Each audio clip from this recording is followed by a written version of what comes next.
Would you believe that scientists at the University of Michigan discovered seniors who adopt just 3 specific habits experience 60% greater life satisfaction than their peers?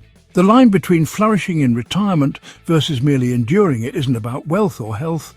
It's about 9 powerful mindset shifts anyone can make. Meet Robert. At 68, after decades as a successful executive, he found himself staring at empty days with crushing purposelessness. But today, he calls this the richest chapter of his life. His transformation wasn't magic, it was method. And I'm about to show you. Welcome to Life Advice for Older People, where we cut through the noise to deliver what actually works. Robert wasn't prepared for what retirement would bring. After 40 years climbing the corporate ladder, his corner office suddenly became an empty living room. Then came the knee problems. No more golf, no more tennis. His colleagues stopped calling. His purpose vanished. I felt like I'd become invisible, he told me. Like society had decided I was finished. Does that strike a chord? That gnawing question of whether your most meaningful days are now just memories? Whether joy and purpose have an expiration date? You're not alone. And more importantly, you're not without hope. Harvard's landmark Aging Well study followed over 2,000 seniors for more than 2 decades. The researchers weren't just collecting data, they were mapping the precise differences between those who flourished and those who floundered in their later years. Today, I'm sharing the 9 evidence-based distinctions that separate fulfilled seniors from bitter ones. These aren't vague suggestions. They're specific, actionable practices that transformed Robert's life and could transform yours too. If you're finding value already, take a second to hit that like button and subscribe. Our community is growing because people like you are discovering that your best years might still be ahead of you, not behind. Let's start with the first distinction that changed everything for Robert.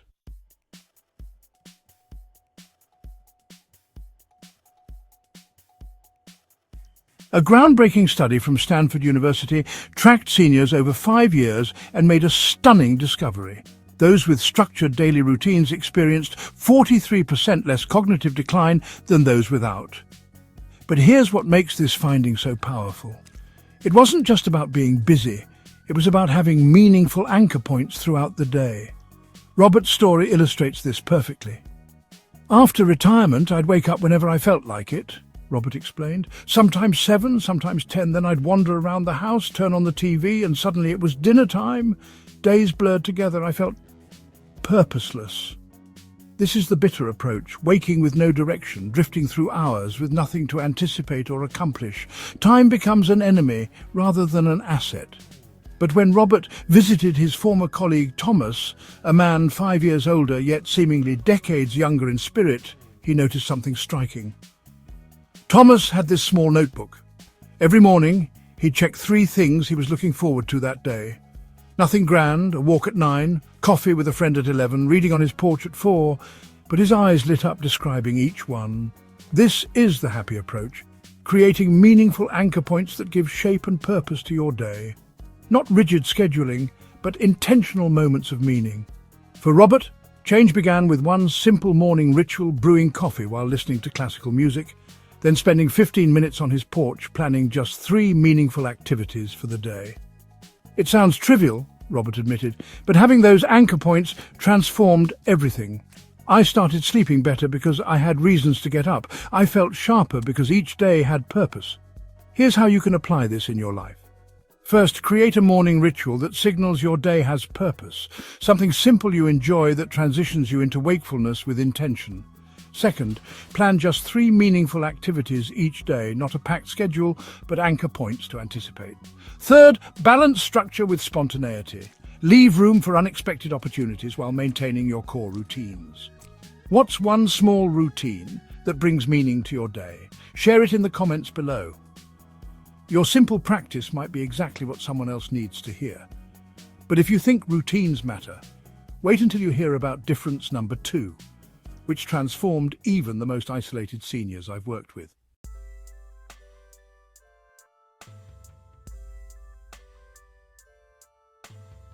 One of the most compelling studies in senior wellness comes from Rush University Medical Center.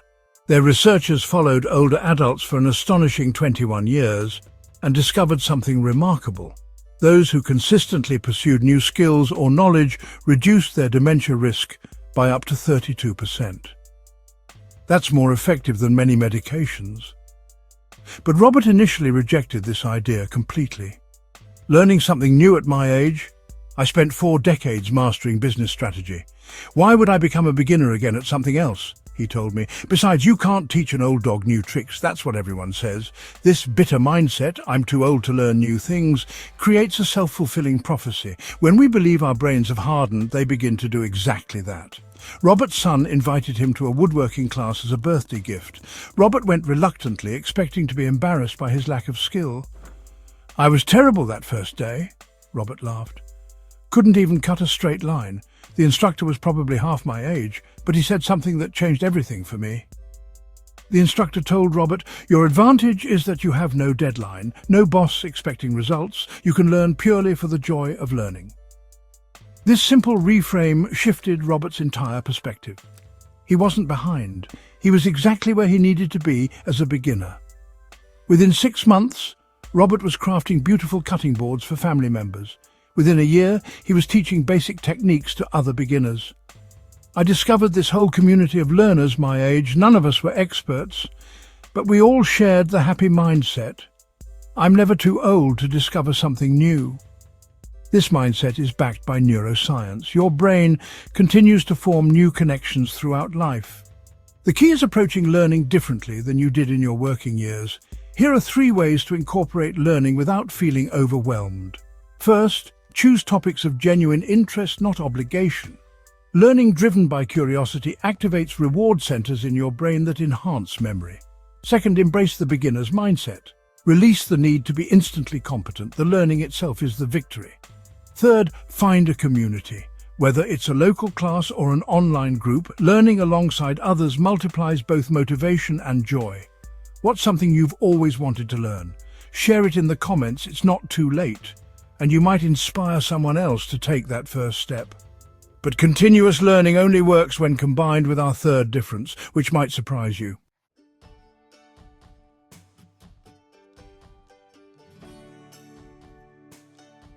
The National Institute on Aging recently published findings that shocked many health professionals. Their research revealed that just 15 minutes of deliberate movement daily increased happiness markers by 26% in adults over 70. Not an hour at the gym, just 15 minutes of intentional movement. For Robert, this seemed impossible at first. When my doctor told me I needed knee replacement surgery, I basically surrendered, Robert admitted. I'd been active all my life. Golf, tennis, hiking. Suddenly all that was gone. I told myself, well, this is just what happens when you get old. This bitter approach, using age or health limitations as permission to become completely sedentary, is remarkably common. We believe the story that aging equals inevitable decline, so we accelerate that decline through inaction. Robert spent 8 months in this mindset, growing increasingly stiff and depressed, until a chance encounter at his physical therapy appointment. There was this 82-year-old woman in the waiting room, doing these flowing movements while seated. She looked so peaceful, so graceful, despite being there for hip issues. I had to ask what she was doing. The woman was practicing chair yoga, which she'd started after her own mobility challenges. She invited Robert to a seniors class at her community centre. I went thinking it would be embarrassing, Robert said. Instead, it was liberating. I discovered I could still move my body meaningfully, even with knee issues. We weren't trying to be Olympic athletes, we were just keeping our bodies alive. This is the happy approach, finding adaptive, enjoyable movement that honours your current abilities while gently expanding them. Within weeks, Robert added adaptive strength training with resistance bands. His mood improved dramatically, his sleep deepened, and most surprisingly, his knee pain actually decreased. Here are 3 practical ways to incorporate movement regardless of your mobility level. First, start where you are, not where you were. Release comparisons to your younger self or others. Second, find movement that brings joy. Not just exercise that feels like medicine. Dance, garden, swim, stretch. Pleasure sustains practice. Third, connect movement to something meaningful, walking while calling a friend, stretching while watching your favorite show, or exercising with a group for accountability. What's one small way you stay active that others might benefit from? Share your adaptive movement ideas in the comments. Your suggestion might be exactly what someone else needs. Physical movement is powerful, but it's nothing compared to difference number 4, which transformed Robert's social life completely.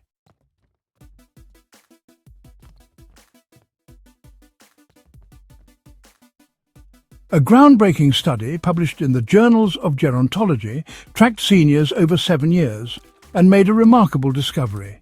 Those with diverse social connections had 50% lower mortality rates compared to their isolated peers. Not 5%, not 15%, a full 50% difference in survival rates. Yet this was perhaps Robert's greatest struggle. When I was an executive, people sought me out, Robert explained. My phone rang constantly, my opinion mattered. After retirement, that stopped almost overnight. I told myself I didn't need new people in my life. That was just my pride talking. This bitter approach, limiting your social circle to familiar faces or isolating completely, creates a steadily shrinking world. As we lose connections through moves, illness or death, we don't replace them. Robert maintained this stubborn isolation until his doctor became concerned about his increasing depression. My doctor suggested a veterans support group. I laughed in his face, Robert recalled. I said I wasn't some broken man who needed group therapy, but he challenged me. Is your pride more important than your health? That question hit home. Robert reluctantly attended a meeting of veterans in his area. I went planning to sit quietly in the back for an hour, then never return. Instead, I found men who understood exactly what I was going through. Not just as veterans, but as men trying to redefine ourselves after careers ended. This is the happy approach, continuously creating new connections, even when it feels uncomfortable initially. The group became Robert's anchor. Through them, he connected with a local community garden, where he met people of various ages and backgrounds. His world expanded rather than contracted. Here are 3 non-intimidating ways to expand your social connections after 65. First, leverage existing interests. Whether it's books, crafts, sports, or history, shared passions create natural conversation starters. Second, embrace structured settings. Classes, volunteer positions, or groups provide built-in purposes beyond just socializing, reducing pressure. Third, start with one-to-one connections before groups. Coffee with a neighbor feels less overwhelming than a room full of strangers. How have you met new friends in recent years? Share your ideas in the comments. Your approach might be exactly what someone else needs to break their isolation. But relationship quality matters even more than quantity, which brings us to difference number 5.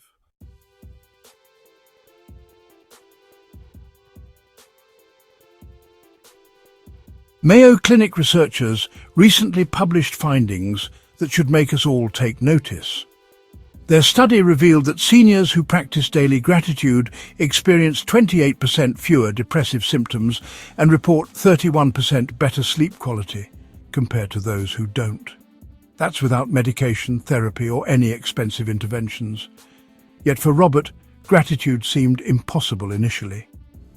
I kept a mental inventory of everything I'd lost, Robert confessed. My corner office, my executive assistant, my expense account, my professional respect. When people asked how retirement was going, I'd say, great. But inside, I was listing all the things I missed about my old life. This bitter approach, dwelling on what's been lost or envying what others have, creates a scarcity mindset that no amount of external abundance can satisfy. Robert's perspective began to shift during a conversation with his veterans group facilitator, a retired colonel named James.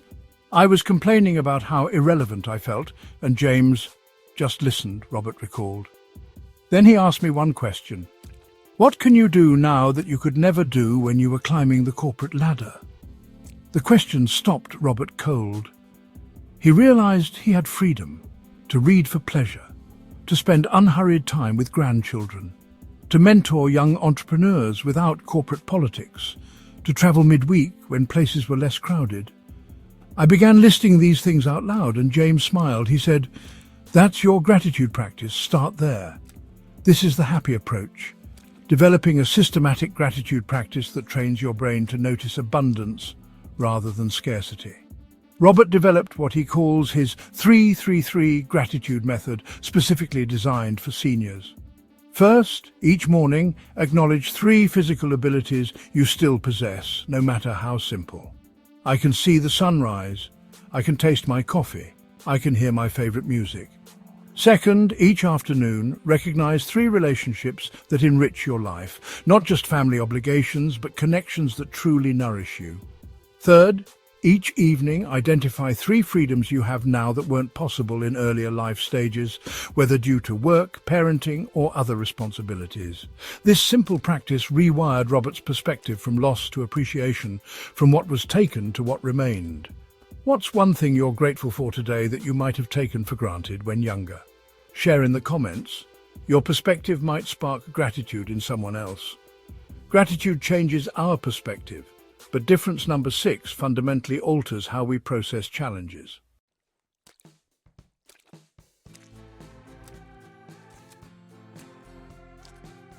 Yale University's groundbreaking project on aging revealed something remarkable about resilience in later years.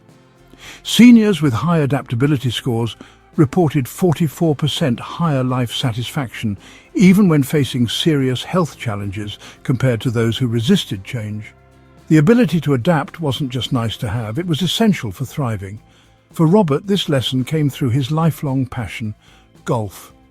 Golf was my identity for decades, Robert explained. Every Saturday, rain or shine. Business deals happened on the course. Then my knee problems made it impossible to play 18 holes. I couldn't even manage 9 without pain. This reality crushed him. For months, Robert avoided driving past golf courses because seeing others play was too painful. This bitter approach, rigidity and resistance to changing circumstances, creates a brittleness that snaps under pressure. The more we insist life must be exactly as it was, the more suffering we create. Robert's transformation began when his grandson, an aspiring high school golfer, asked for help improving his game. I told him I couldn't play anymore, Robert said. He looked confused and replied, I don't need you to play. I need your brain. You understand course strategy better than anyone. That comment sparked something in Robert. He began meeting his grandson at the course, riding in the cart, analysing the terrain, discussing club selection and teaching the mental aspects of the game. I wasn't swinging clubs anymore, but I was still in the game, Robert said. Then other parents asked if I'd mentor their kids too. Suddenly I wasn't an injured has-been, I was a valuable strategist. This is the happy approach, finding creative workarounds to limitations rather than surrendering to them entirely. Robert developed what he calls the adapt and thrive method.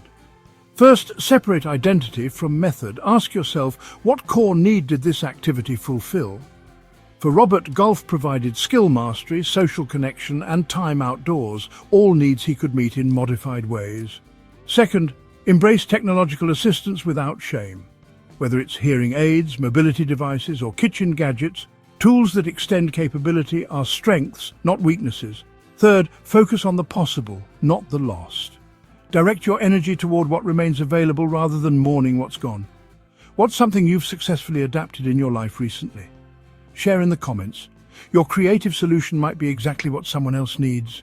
Adaptability is crucial, but it's difference number 7 that truly surprised researchers.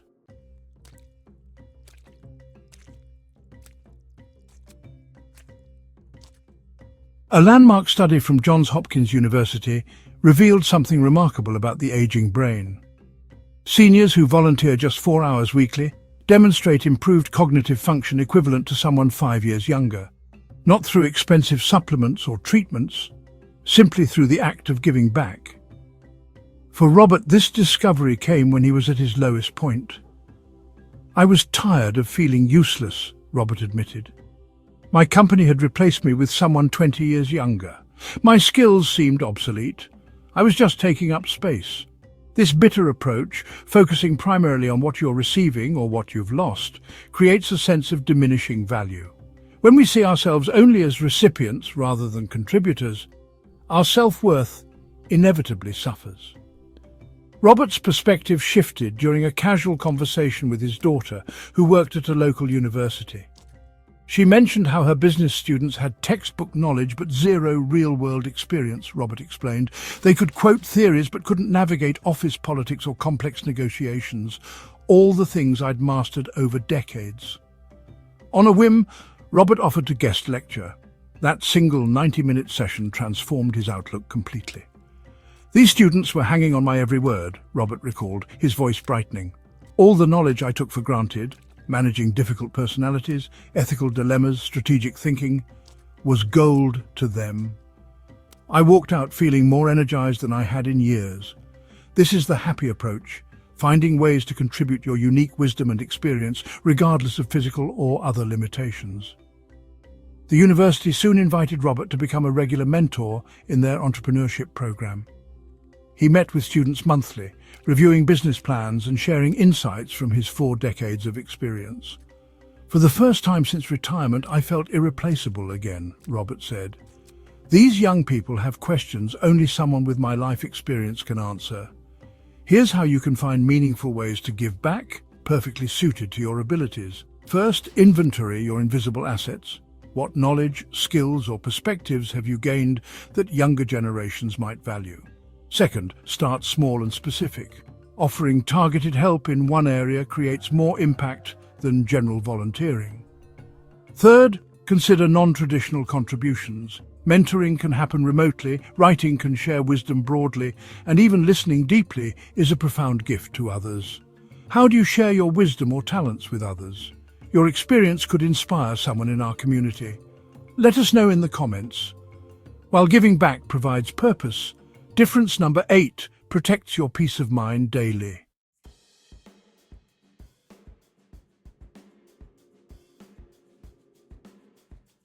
Groundbreaking research from the University of California revealed something many of us intuitively suspect. Seniors who establish clear boundaries report 37% less stress and anxiety than those who don't. This single practice impacts nearly every aspect of well-being, from blood pressure to sleep quality. Yet for Robert, boundaries proved surprisingly challenging. After I started mentoring at the university, word spread that I was available, Robert explained. Former colleagues called for free consulting. Family members assumed I could babysit any time. Everyone wanted a piece of my retirement. At first, Robert said yes to everything. He was flattered by the attention and afraid of being forgotten if he declined. I became exhausted and resentful, he admitted. I'd say yes outwardly, but inwardly feel angry. My calendar was full, but not with things I'd chosen. This bitter approach creates a painful dilemma, either complete isolation or over-availability with no middle ground. Neither extreme serves well-being. Robert's awakening came during a conversation with his doctor about his rising blood pressure. My doctor asked how I was spending my time, Robert recalled. When I described my schedule, he shook his head and said, "You've retired from your job but taken on unpaid work for everyone else. That's not retirement, that's exploitation." Those words struck deep. Robert realized he needed a framework for deciding what deserved his time and what didn't. This is the happy approach. Strategic engagement with clear limits, not based on guilt or obligation, but on conscious choice. Robert developed what he calls the boundary blueprint method. First, classify all requests using 3 categories: energy-giving, activities that rejuvenate you; energy-neutral, neither draining nor energizing; and energy-draining, activities that deplete you. Second, establish your non-negotiables, specific times reserved exclusively for your well-being, whether it's morning meditation, afternoon walks, or evening reading. Third, create standard responses for declining gracefully. Robert keeps these saved in his phone, making it easier to say no without guilt or lengthy explanations. Setting boundaries wasn't about pushing people away, Robert emphasized. It was about protecting my capacity to be fully present for what matters most. What boundary have you established that's improved your well-being? Share your experience in the comments. Your clarity might help someone else find their voice. Boundaries protect your energy, but our final difference is what truly transformed Robert's outlook.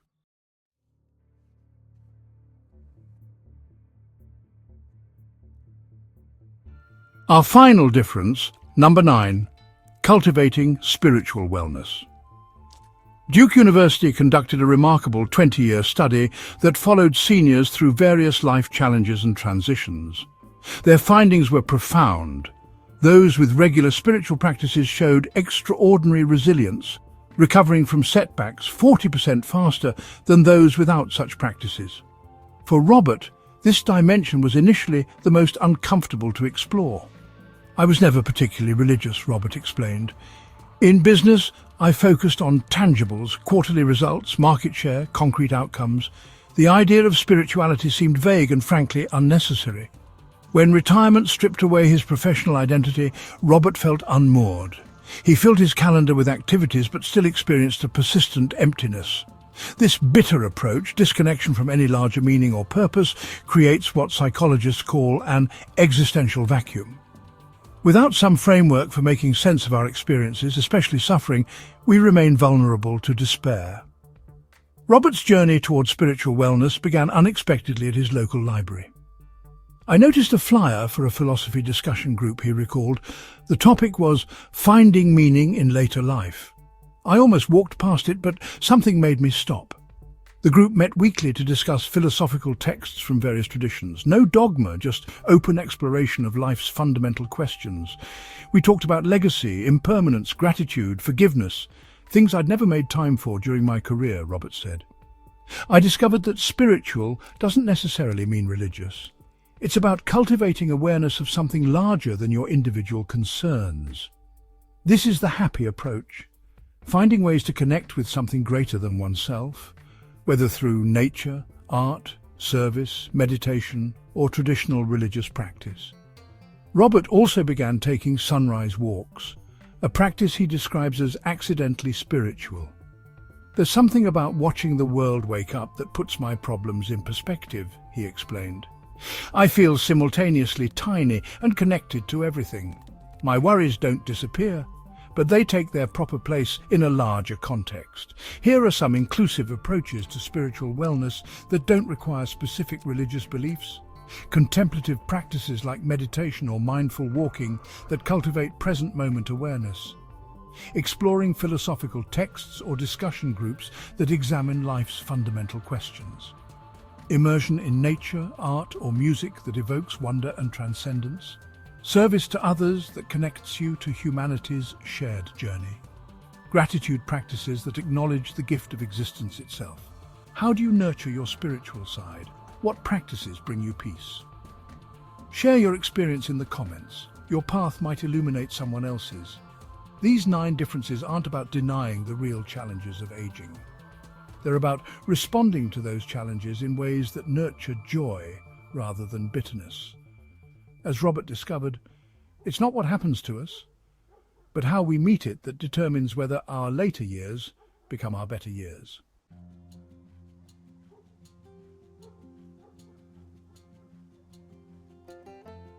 When I first met Robert 18 months ago, he described himself as existing, not living. Today, at 70, he calls these the richest years of his life. "If you had told me then what my life would look like now, I wouldn't have believed you," Robert shared recently. "I wake up with purpose. I have meaningful connections with people of all ages. I contribute value that's uniquely mine to give." The transformation didn't happen overnight. It began with small, intentional changes. A morning routine here, a boundary there, a new connection somewhere else. Gradually, these practices compounded, creating a life fundamentally different from the bitter trajectory he was on. "My son told me something remarkable last month," Robert said, his voice catching slightly. "And he said his children talk about wanting to be like Grandpa when they grow up. Not the stressed executive I once was, but the man I've become in these later years. That's the power of these 9 differences we've explored today. Purposeful daily routines that provide structure and meaning. Continuous learning that keeps your mind sharp and curious. Maintaining physical movement adapted to your current abilities. Cultivating new relationships across diverse groups and ages. Practicing gratitude intentionally through systematic awareness. Embracing adaptability when facing limitations or challenges, giving back to others through your unique wisdom and experience. Setting healthy boundaries that protect your energy and peace. Cultivating spiritual wellness that connects you to something larger. Each of these practices is supported by research, but more importantly, each has been lived by real people like Robert who have transformed bitterness into joy, emptiness into meaning. I want to leave you with this thought: your most joyful chapter may still be ahead of you. Not because your circumstances are perfect, but because you have the wisdom now to meet life's challenges differently than you could in your younger years. Which of these 9 differences resonated most deeply with you? Let us know in the comments below.